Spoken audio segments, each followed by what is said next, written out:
And he's talking with Mary Jane at like a party. She's like smoking a cigarette. And he's just like, man, it sucks that Gwen died. And MJ's like, yeah, it is. And then Flash goes, man, God, it sucks that Gwen died. And then MJ goes, I know. And then it just keeps going back and forth for like 15 minutes. Guys, I just watched the brand new Spider-Man film. Spider-Man Lotus? Yeah, this was available on YouTube. 2-hour fan film. I don't know if you've heard of it. It came out a couple years ago. I was curious, did some searching, and hot damn! This got some controversy, guys, if you don't know. Spider-Man Lotus. All right, big like Kickstarter, earned like $300,000, something like a big old pile of money. Because this guy, this jackass, was like, I can make a better Spider-Man movie than all the Tom Holland ones. Essentially, a Snyder bro, but for the Marvel universe, if you will. He then took that money and made a Spider-Man film. Well, apparently there was a 15-year-old boy that he was friends with, and then that little boy leaked everything. Okay, so then after he leaked everything, turns out Peter Parker, the guy who plays Peter Parker in this movie, is racist, like really racist. Same with the director. And then on top of that, the actor for the Green Goblin got caught trying to meet a iOS 13-year-old boy. So yeah, that's awesome. It's not awesome. But you know what? It's not, as the director said, don't let the drama fool you. Watch the movie. Let the movie speak for itself. And guys, the movie has spoken. This is the most dog shit movie I have ever seen in my life. It actually feels like the director and like the Peter Parker actor were jerking each other off for hours. Like, I can't stand this film. I'm going to kind of go through the whole thing, what happens in the film. But let's just talk positives first. There's positives, right? Hey, the swinging looks pretty good. There's only 2 parts where he swings. Looks good. Looks pretty good, But that's not the director, right? That's just the CGI guy that they paid, which apparently, because of the backlash, some of the CGI guys that are working on this project, like, bailed. So, and you can see it at some points. I was like, hot damn. The suit, excellent. Actually, a god tier suit. Really loved it. Is it the best thing ever? No.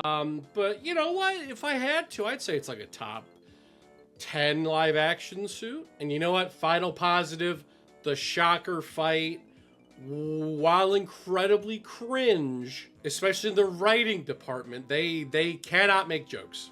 They cannot make jokes. Spidey does have that Spidey energy.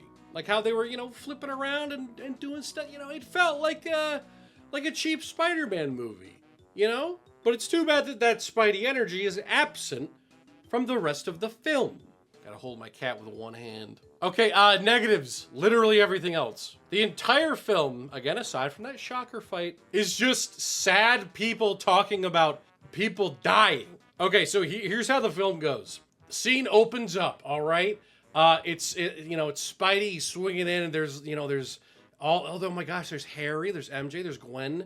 Gwen's wearing a horrible wig. And then he's like, oh my gosh, baby girl, I'm so sorry I'm late. And she's like, it's okay, I guess. By the way, none of these 4 actors, I'm convinced that this was their first day that they've met each other, like in real life. Because they had no chemistry at all. It felt like if you've ever been on like a double date or like a blind double date. I know it's so specific, but because it just feels like they don't know each other. Like maybe Peter and Harry a little bit, but that's it. So this all happens. Peter's about to propose, but then he doesn't because he's a pussy. Next scene. Actually, no, not the next scene. The title card goes up. It says Spider-Man Lotus. And then Gwen dies. Now, I know what you're thinking. Oh, it's the title card, and then it goes to a scene of Gwen dying. No. No. She dies in the title cards. Like, while it's saying, like, directed by, created by, she dies during that. And it's literally, it's just a drawing, too. Like, there's no scene of it. She's just, and it's not even clear how she died. It's kind of funny, because it shows the Green Goblin, and he's like, I got you, girl, Spidey! And then all of a sudden, you just hear, like, thwacking.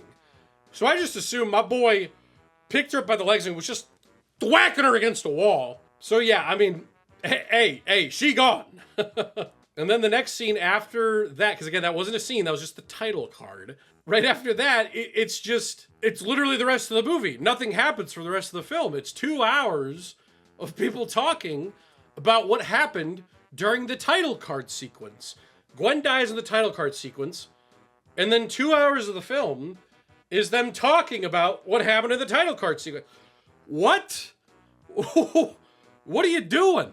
You're not even gonna record it? You're not even gonna... I'm not connected to these characters. You expect me to be because, oh, well, it's Spider-Man, though. Okay. There's a lot of bad Spider-Man stories, including this one. So you can't tell me okay, and be convinced, and care. No, that's not how that works. You can't just be like, oh yeah, she died, by the way. Here's a little drawing of her being dead.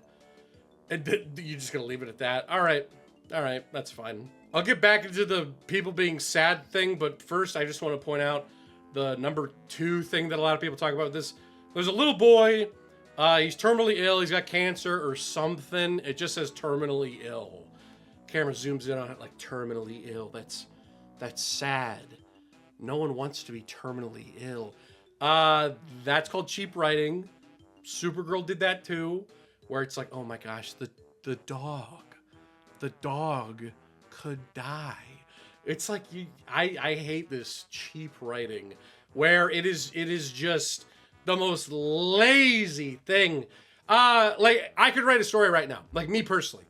I'm gonna write a story about Sandman. All right, first sentence of the book: Sandman has cancer. Sandman got his balls lopped off. Sandman is a cuckold. Are you sad yet? Well, according to the director of this film, you should be. So anyway, Spider-Man goes to the little boy's bedroom and, oh my word, okay, this is such a tiny thing, I know, but little plot holes here where the kid's like, I'm gonna play this Spider-Man game. So he turns it on, and then it says 2008, and I'm like, okay, that doesn't make any sense because this Spider-Man, he looks like he's like 20. They talk about like school or whatever at some point, so I'm like, okay, like 20.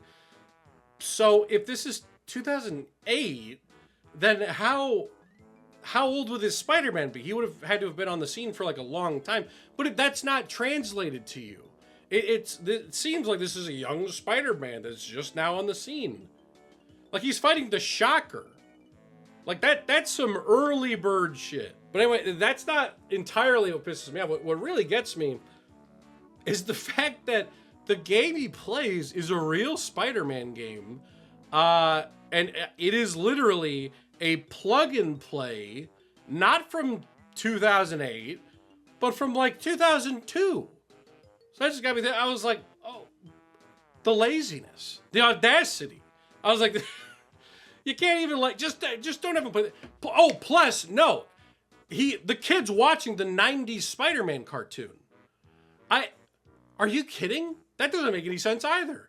I'm not even going to explain that one. One's the 90s?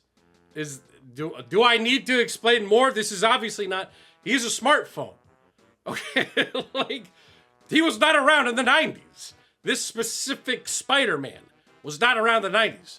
So it's like, why even, just turn the game off. Turn the TV off. Just have him have posters and leave it at that. But that's not the worst of it. Spider-Man basically tells the boy to jump off a cliff. Not actually. But he tells the little kid, he's like, I shouldn't be your hero because I'm a cuckold. I watched Green Goblin. I watched Norman Osborn screw Gwen Stacy. And I liked it. I like sitting there and just, being an absolute piece of human garbage. Yeah, and then the mom cries, the mother of the boy cries, understandably, because she's like, oh my gosh, my mentally ill son is finally going to meet Spider-Man. Oh, turns out he's a little jackass who decides to come into a room. I'm supposed to like this guy. I'm supposed to be like, yo, Spider-Man. Like, as soon as he walks in this room, I'm supposed to be tearing up, and I'm supposed to be nostalgic. That's what you want me to do. Yet I'm looking at this, and I'm like, he's a piece of shit. He's a horrible human being. He's garbage. He told this little kid to piss off. That like, hey man, yo, get out of here with that Spider-Man shit, man. I'm garbage, bro. And then the little boy's just like, okay, okay. And then the mom starts crying. What? Okay, and then let's just kind of rewind a little bit to my other points. Really bad CGI. There's a part at the very beginning where there's a car that's like racing along. Shit looks like it's on the PS3. Like, I just don't understand where the budget's going here. You obviously couldn't get good actors. So it's like, okay, you put all the money into the CGI. No, okay. Where's the money, Lebowski? Where's the money? And yeah, there's just, oh my word. There are, I tried counting, right? There were so many scenes where it would be 10 to like 15 minutes of just talking. There's one point where I guess it was like Flash Thompson. Yeah, sure. And he's talking with Mary Jane at like a party. She's like smoking a cigarette. And he's just like, man, it sucks that Gwen died. And MJ's like, yeah, it is. And then Flash goes, man, God, it sucks that Gwen died. And then MJ goes, I know. And then it just keeps going back and forth for like 15 minutes. Obviously, there's different dialogue, but the writing is so poor that like, it's hard to pay attention. Because I'm sitting there and I'm like, what are they talking about? And 7 minutes into it, they still won't stop talking about the same shit that I'm just sitting there like, what is the point? Why are we still talking about this? And I kept joking with my buddy. I was like, who's the villain? Who's the villain in this movie? It's like, is it Gwen Stacy? Because she's keeping Spider-Man from fighting? That's what the normal bad guy usually does. Also, the actor for the Green Goblin in this does a horrible Willem Dafoe impression. Let's get that out of the way, right? Also, he's a pedophile, which does make the film a lot funnier. Makes it really funny, actually. If you consider that, yeah, you know, his new motivation, you know, the actor going in to play the Green Goblin, he's like, no, I got some motivation to be the evil Green Goblin. I just can't tell you guys. And then they're just, yeah, I don't know. It makes it a little funny. That and oh my word, the mask for the Green Goblin, just terrible. Absolutely horrible. Like, it's completely rubber. And it's like, if you took a picture of it and I sent it to you, you'd be like, what are you talking about? That looks fantastic. No, it's rubber. It doesn't move. So it's like this. It's like a, aha, Spider-Man! Won't you see what I do? He can't move his lips. His lips don't move. So I'm like, what? You know, they're trying to get away from the whole, you know, it's not a biker helmet. That's stupid that Sam Raimi did that. Yeah, ours is a rubber mask from Temu, because that's just so much better. But at the end of the film, he gets over Gwen. Peter gets over Gwen by, you know, talking about it for 2 hours. And then we get a final scene where Peter apologizes to the little boy, and the little boy's like, "That's okay, Spider-Man, I love you." And then that's it for that. Like, the only resemblance to anything decent is stuff that is ripped from good comics. Because, yeah, this movie is based off of several god-tier comics. But there's no context around it. Why should I care that Gwen died? Especially off-screen. And no, drawing it doesn't count. Not to mention, the characters are just unbearable in this. Harry is overdosing, MJ's smoking crack or whatever, and Peter's just like, oh man, I'm just sad the whole time. It's like, oh my word, take a chill pill. Have some fruity pebbles, my boy. Yeah, like, yes, again, it's sad. It is a sad, it's cheap writing though. It's cheap writing.